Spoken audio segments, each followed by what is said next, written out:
Jimmy Buffett, roguish bard of island escapism, is dead at 76. With songs like Margaritaville and Cheeseburger in Paradise, he became a folk hero to fans known as parrot heads. He also became a millionaire hundreds of times over.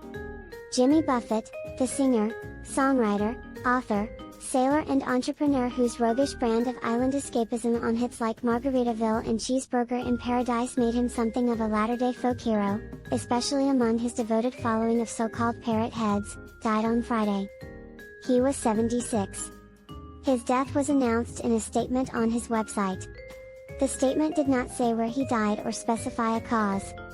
Mr. Buffett had rescheduled a series of concerts this spring, saying that he had been hospitalized, although he offered no details.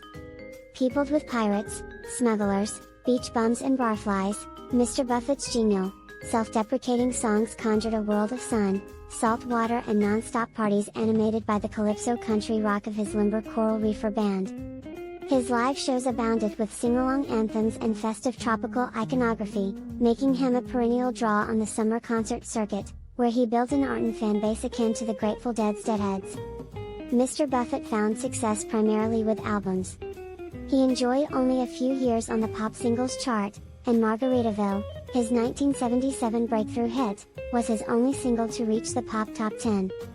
I blew up my flip-flop / stepped on a pop top / cut my heel, had to cruise on back home, he sang woozily to the song's lilting Caribbean rhythms. But there's booze in the blender / and soon it will render / that frozen concoction that helps me hang on.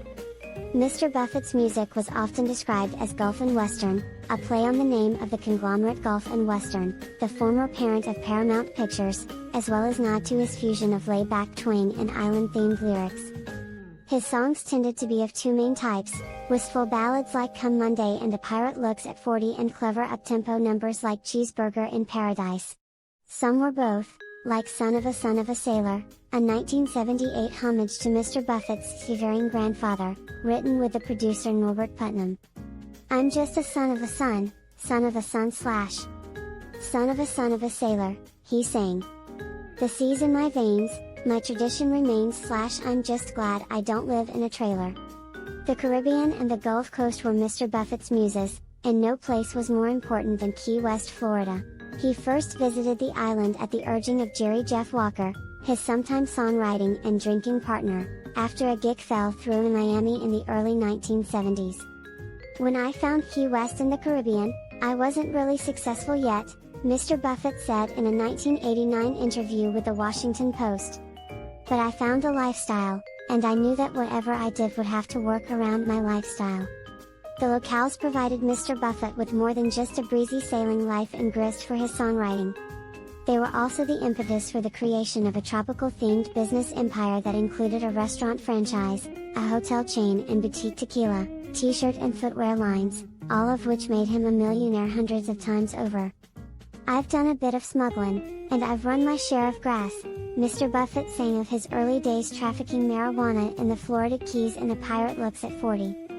I made enough money to buy Miami, he went on, alluding to his subsequent entrepreneurial pursuits. But I pissed it away so fast / never meant to last / never meant to last. His claim to squandering his wealth notwithstanding, Mr. Buffett proved to be a shrewd manager of his considerable fortune. Forbes this year estimated his net worth at $1 billion. If Mr. Buffett is a pirate, to borrow one of his favorite images, it is hardly because of his days palling around with dope smugglers in the Caribbean, the critic Anthony de Curtis wrote in a 1999 essay for the New York Times. He is a pirate in the way that Bill Gates and Donald Trump have styled themselves, as plundering rebels, visionary artists of the deal, not bound by the societal restrictions meant for smaller, more careful men. The comparison to Mr. Trump was strictly economic, Mr. Buffett was a Democrat.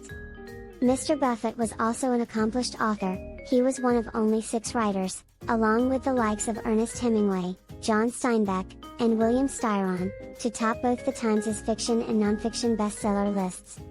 By the time he wrote Tales from Margaritaville, 1989, the first of his 3 #1 bestsellers, he had abandoned the hedonistic lifestyle he once embraced. I could wind up like a lot of my friends did, burned out or dead, or redirect the energy, he told the Washington Post in 1989. I'm not old, but I'm getting older. That period of my life is over. It was fun, all that hard drinking, hard drugging. No apologies. I still have a very happy life," he went on. "I just don't do the things I used to do." James William Buffett was born on December 25, 1946, in Pascagoula, Mississippi, one of 3 children of Mary Lorraine, Peets, and James Delaney Buffett Jr. Both his parents were longtime employees of the Alabama Drydock and Shipbuilding Company. His father was a manager of government contracts, and his mother, known simply as Peets, was an assistant director of industrial relations. Jimmy was raised Roman Catholic in Mobile, Alabama, where he took up the trombone at St. Ignatius Catholic School. He went to high school at another Catholic institution in Mobile, the McGill Institute. In 1964 he enrolled in classes at Auburn University. He flunked out and later attended the University of Southern Mississippi. He also began performing in local nightclubs. He graduated with a degree in history in 1969 before moving to the French Quarter of New Orleans and playing in a cover band on Bourbon Street. In 1970 he moved to Nashville, hoping to make